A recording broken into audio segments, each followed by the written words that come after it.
Thank you for joining Wars of the Roses.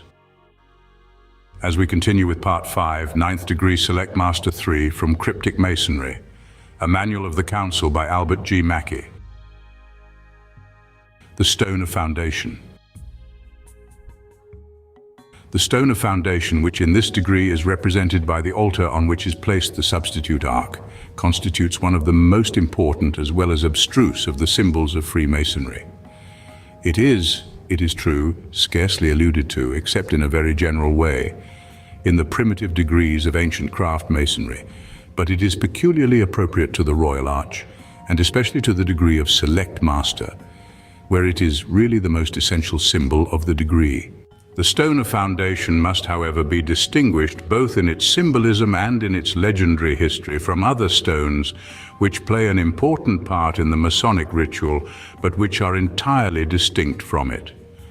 Such are the cornerstone, which was always placed in the northeast corner of the building to be erected, and to which such a beautiful reference is made in the ceremonies of the first degree.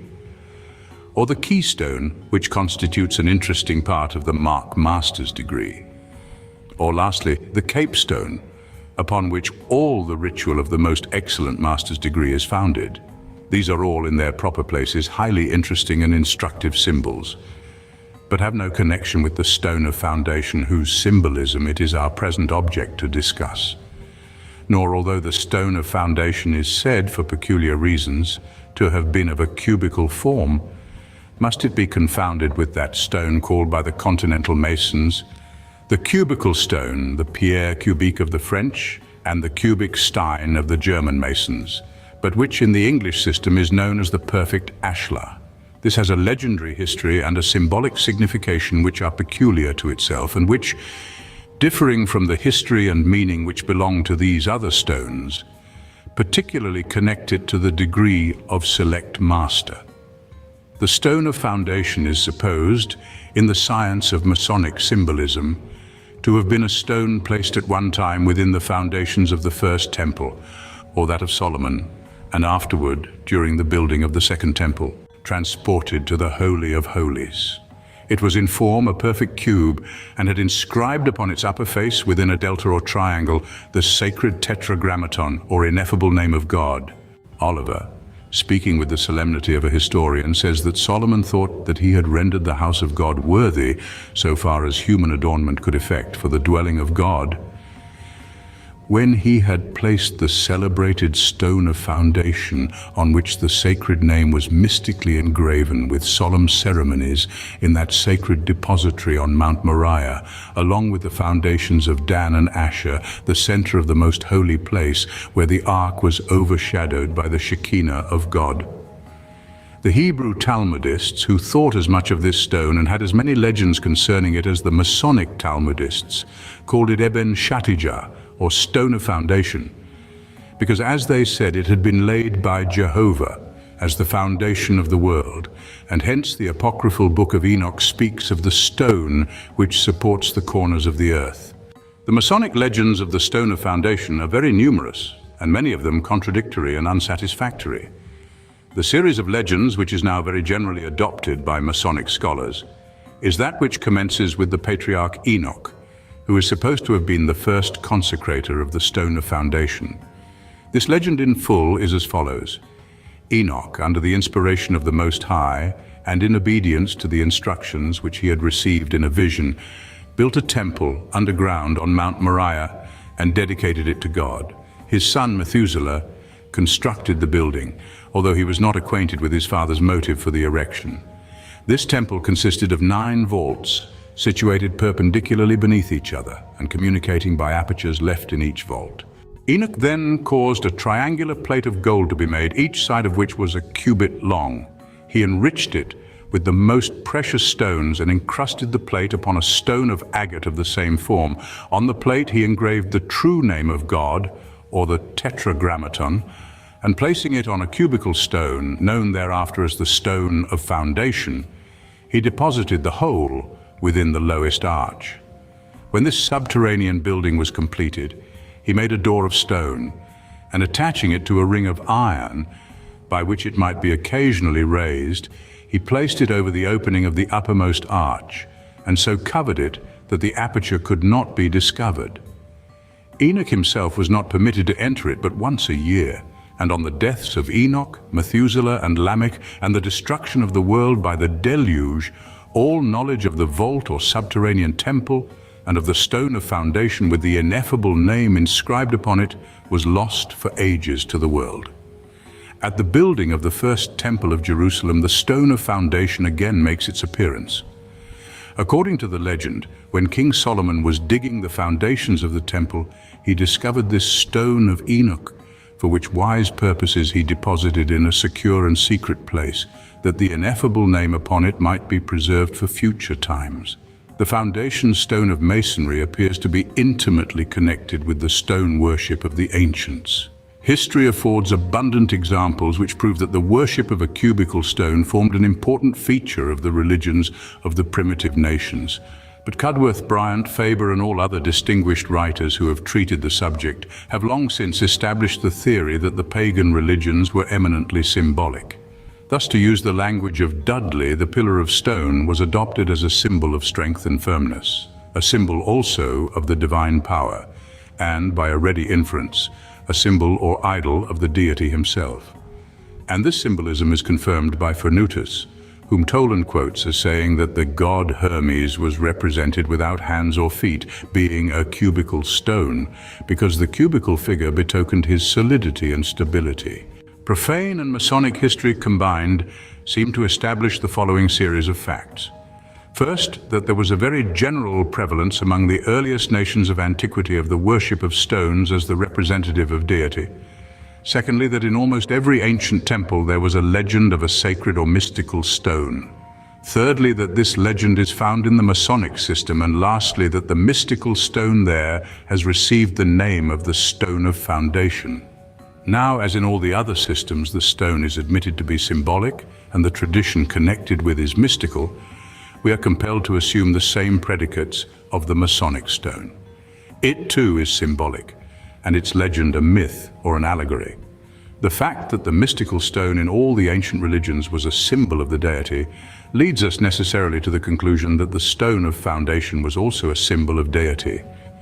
And this symbolic idea is strengthened by the tetragrammaton, or sacred name of God, that was inscribed upon it. This ineffable name sanctifies the stone upon which it is engraved as the symbol of the grand architect. It takes from it its heathen signification as an idol and consecrates it to the worship of the true God. The predominant idea of the deity in the Masonic system connects him with his creative and formative power. God is to the Freemason Al-Gabil, as the Arabians called him, that is, the builder, or as expressed in his Masonic title, the Grand Architect of the Universe by common consent, abbreviated in the formula Great Architect of the Universe. Now it is evident that no symbol could so appropriately suit him in this character as the stone of foundation, upon which he is allegorically supposed to have erected his world. Such a symbol closely connects the creative work of God as a pattern and exemplar with the workman's erection of his temporal building on a similar foundation stone. But this Masonic idea is still further to be extended. The great object of all Masonic labor is divine truth. The search for the lost word is the search for truth. But divine truth is a term synonymous with God. The Ineffable Name is a symbol of truth because God and God alone is truth. It is properly a scriptural idea. The book of Psalms abounds with this sentiment. Thus it is said that the truth of the Lord reacheth unto the clouds, and that his truth endureth unto all generations. If then God is truth and the stone of foundation is the Masonic symbol of God, it follows that it must also be the symbol of divine truth. When we have arrived at this point in our speculations, we are ready to show how all the myths and legends of the stone of foundation may be rationally explained as parts of that beautiful science of morality, veiled in allegory and illustrated by symbols, which is the acknowledged definition of Freemasonry. In the Masonic system, there are two temples. The first temple, in which the degrees of ancient craft masonry are concerned, and the second temple, with which the higher degrees and especially the Royal Arch are related. The first temple is symbolic of the present life. The second temple is symbolic of the life to come. The first temple, the present life, must be destroyed. On its foundations, the second temple, the life eternal, must be built. But the mystical stone was placed by King Solomon in the foundations of the first temple. That is to say, the first temple of our present life must be built on the sure foundation of divine truth, for other foundation can no man lay. But although the present life is necessarily built upon the foundation of truth, yet we never thoroughly attain it in this sublunary sphere. The foundation stone is concealed in the first temple, and the master mason knows it not. He has not the true word, he receives only a substitute. But in the second temple of the future life, we have passed from the grave, which had been the end of our labors in the first. We have removed the rubbish and have found that stone of foundation which had been hitherto concealed from our eyes. We now throw aside the substitute for truth, which had contented us in the former temple, and the brilliant effulgence of the tetragrammaton and the stone of foundation are discovered, and thenceforth we are the possessors of the true word of divine truth. And in this way the stone of foundation, or divine truth, concealed in the first temple but discovered and brought to light in the second, will explain that passage of the apostle. For now we see through a glass darkly, but then face to face. Now I know in part, but then shall I know even as also I am known. And so we arrive at this result, that the Masonic stone of foundation, so conspicuous in the degree of select master, is a symbol of divine truth upon which all speculative masonry is built, and the legends and traditions which refer to it are intended to describe, in an allegorical way, the progress of truth in the soul, the search for which is a mason's labor, and the discovery of which is to be his reward. Charge to a newly initiated select master, companion. Having attained to this degree, you have passed the circle of perfection in ancient masonry. In the capacity of a select master, you must be sensible that your obligations are increased in proportion to your privileges. Let it be your constant care to prove yourself worthy of the confidence that has been reposed in you, and of the high honor that has been conferred upon you in admitting you to this select degree. Let uprightness and integrity attend your steps. Let justice and mercy mark your conduct. Let fervency and zeal stimulate you in the discharge of the various duties incumbent on you. But suffer not an idle and impertinent curiosity to lead you astray or betray you into danger. Be deaf to every insinuation which would have a tendency to weaken your resolution or tempt you to an act of disobedience. Be voluntarily dumb and blind when the exercise of those faculties would endanger the peace of your mind or the probity of your conduct. And let silence and secrecy, those cardinal virtues of a select master, on all necessary occasions be scrupulously observed. By a steady adherence to the important instructions contained in this degree, you will merit the approbation of the select number with whom you are associated, and will enjoy the high satisfaction of having acted well your part in the important enterprise in which you are engaged, and after having wrought your regular hours, may you be permitted to participate in all the privileges of a select master, and to enter the celestial council, where you will behold that divine stone of foundation on which rests eternal truth. Closing of a council. In closing a council of select masters, use is made of the following. Charge, companions.